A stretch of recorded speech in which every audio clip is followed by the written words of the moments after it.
While some people do not consider Pinot Grigio a particularly serious wine, back in the day, Pinot Grigio and my curiosity for its various taste profiles became the foundation for me getting interested in wine. In this video, we're going to learn 5 things about Pinot Grigio, a bit of Pinot Grigio history, where it's from, the basics of Pinot Grigio, its taste profile, and some suggested food pairings. Plus, there'll be a little bit of a bonus at the end. See, it was almost 2 decades ago that this delicate little wine began to lure me into the wine industry. Here we're going to learn about Pinot Grigio and a little bonus at the end. Keep in mind, if at any time you like what you hear, click like or subscribe or hit the little bell so you'll be notified when there's a new post. Pinot Grigio, a bit of history. Let me give you my history of Pinot Grigio before I give you the more formal history of this grape. Early on, Pinot Grigio was my wine of choice. I wasn't sure, but I thought not all Pinot Grigios that I'm drinking taste the same, and I really wanted to figure out why. I'll never forget wrapping 5 bottles of Pinot Grigio in 5 paper bags and doing what I came to find out later was a blind tasting. That's drinking a wine without knowing anything about it. You do this so that your opinion won't be swayed by the label or anything else.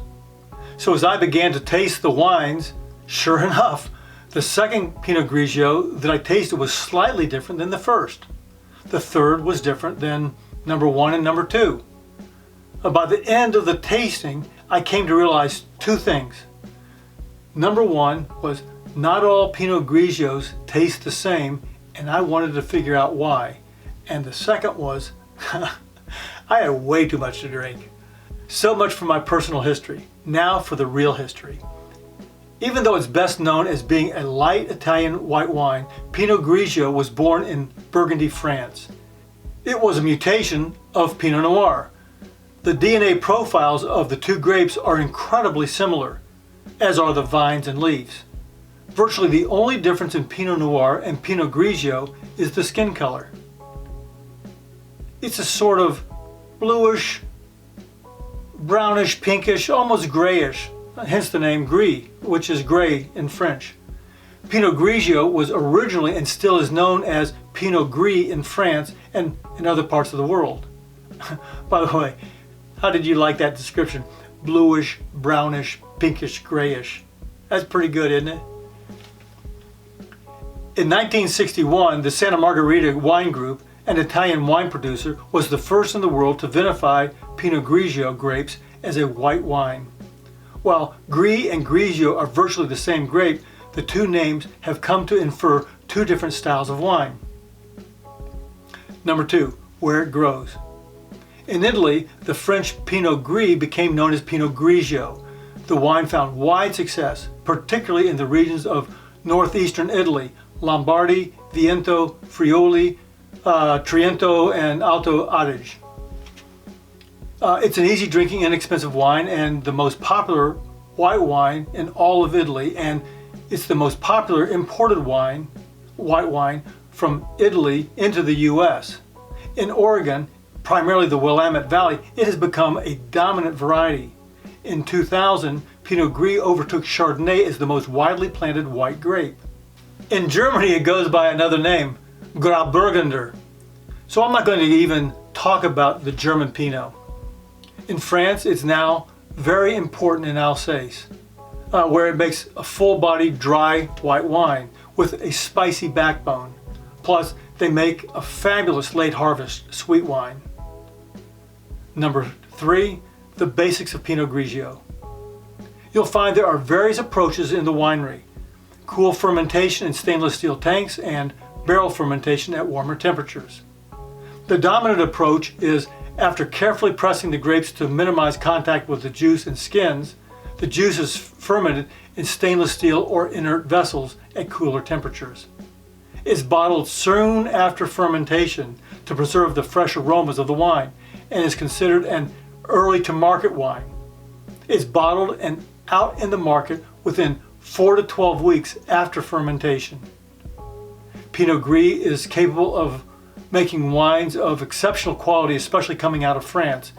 The grape can handle a wide range of climates, but it really prefers deep soil and temperate climates. As I mentioned earlier, the berries range from the color of green to brownish pink to bluish gray. There are two different styles. Pinot Grigio, a drier Italian style, and even though France is not much of a player, the other style is Pinot Gris, a fruity French style. Immensely popular, the Italian Pinot Grigio style wine is typically lighter bodied, crisp, fresh with vibrant stove fruits, floral aromas, and a touch of spice. In contrast, Alsace Pinot Gris are more full-bodied, richer, spicier, and more viscous in texture. They also tend to have a greater cellaring and aging potential. How are you doing there? Is this information making sense? If it is, write PG in the comments below. Number 4, taste profile. Aroma and taste will be from muted to pronounced in intensity. Broadly speaking, you'll find white peach, lemon zest, cantaloupe, raw almonds, and crushed gravelly sort of flavors. As we drill down, you'll see on the chart different citrus notes, pip fruits, stone fruits, floral notes, herbal, and other aromas and flavors. As far as the two profiles are concerned, you have a minerally and dry Pinot Grigio coming from cooler climates. This style is most famous from the northern parts of Italy and the foothills of the Alps. These regions include, in Italy, Trento and Alto Adige, plus Veneto and Lombardy. Oh, and Austria. Pinot Gris and Pinot Grigios from these areas are going to be lighter in color and body, have more mouth-watering, thirst-quenching, higher acidity. You'll find a variety of crisp flavors.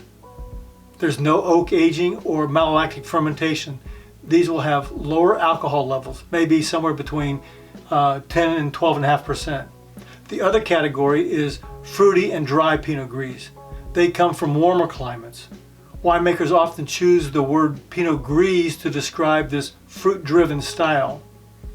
Too warm and the wine can suffer from a flabby, low acidity.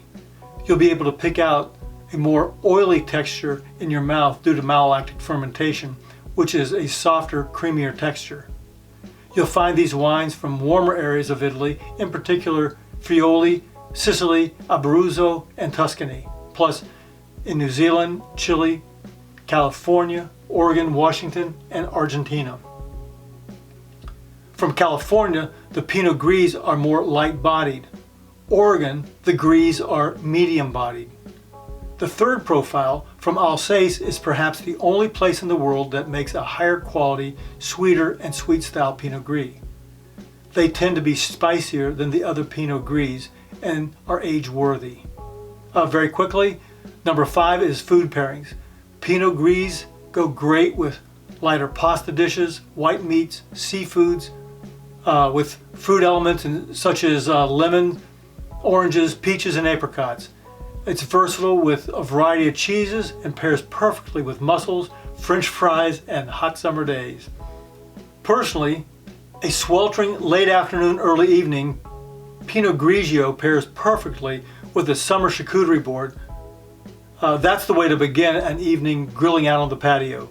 A perfect prelude for the night to come. Well, there you have it. Everything you need to know about Pinot Gris and Pinot Grigios. Well, almost. Hang in there for a quick bonus at the end. But first, let me thank you for investing your time to watch this video. I trust it was helpful to you. If it was, make sure you subscribe, click like, and ring the little bell to turn on notifications. Let me know if you have comments below. Also, if there's someone you know that's interested in wine, make sure you share this video with them. I'd really appreciate that. You ready for the added bonus? If you want to check out the best Pinot Grigios in the world under $40 or the best Pinot Grigios in the world under $15, click their respective links in the description below. Don't forget to enter your discount code ASTIWINES at checkout. Again, that discount code is ASTIWINES. Folks, thanks for being with me. I'm here to help and serve you as we learn more about wine together. I look forward to you joining me on social media and on my website. All those links are in the description below. Until next time, cheers.